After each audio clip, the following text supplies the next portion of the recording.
तो हमारा next topic था जो बीएससी फर्स्ट ईयर का था, टॉप यूनिट 2 का एग्जैक्ट डिफरेंशियल इक्वेशन।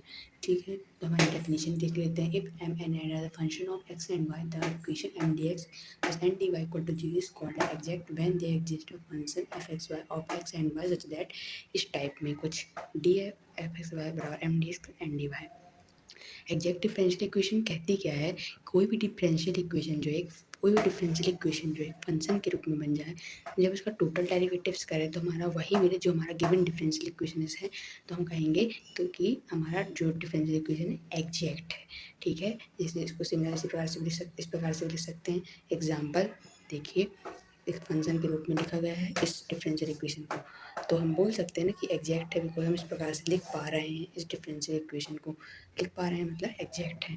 ठीक है, अभी हम नेक्स्ट वीडियो पर इसके आगे का बताएंगे। तो प्लीज़ दिस चैनल लाइक करें, सब्सक्राइब करें एंड शेयर करें।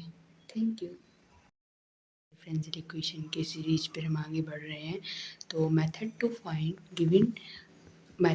find given first order differential equation is exact or not.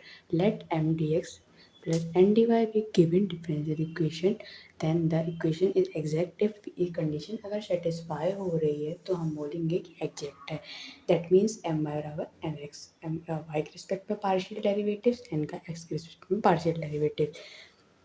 Let us example से हम देख लेते हैं कि एक डिफरेंशियल इक्वेशन इस प्रकार से थी कि हमारी m जो है e पावर cos x है, n जो है tan इनवर्स x है।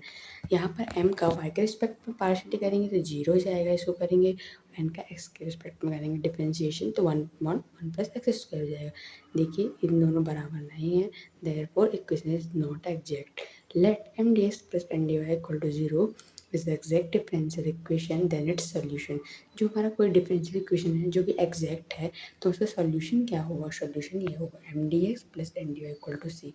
यहाँ पर याद रखिएगा, बहुत ही इंपॉर्टेंट है, वाई कांस्टेंट होना चाहिए यहाँ पर free term of x.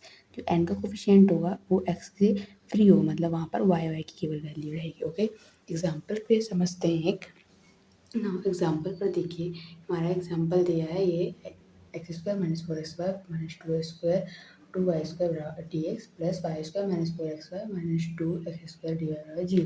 Comparing the given differential equation with M D x N D Y बराबर जीरो। वी हैव एम हमारी ये हो गई, एन हमारा ये हो गया।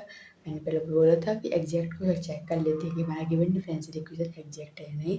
देन तो एम का वाई के रिस्पेक्ट में पार्शियली करेंगे तो ये आएगा, एन का एक्स के रिस्पेक्ट में पार्शियली करेंगे तो ये आएगा। देन सो दैट हमारी इक्वेशन एग्जैक्ट है, देन हम इसका सॉल्यूशन लिख सकते हैं। तो इक्वेशन का सॉल्यूशन वो लिखते हैं, इससे पहले सॉल्यूशन को लिख लेते हैं कि सॉल्यूशन होता क्या है। देन हम m की वैल्यू पुटअप करते हैं, n की वैल्यू पुटअप करते हैं।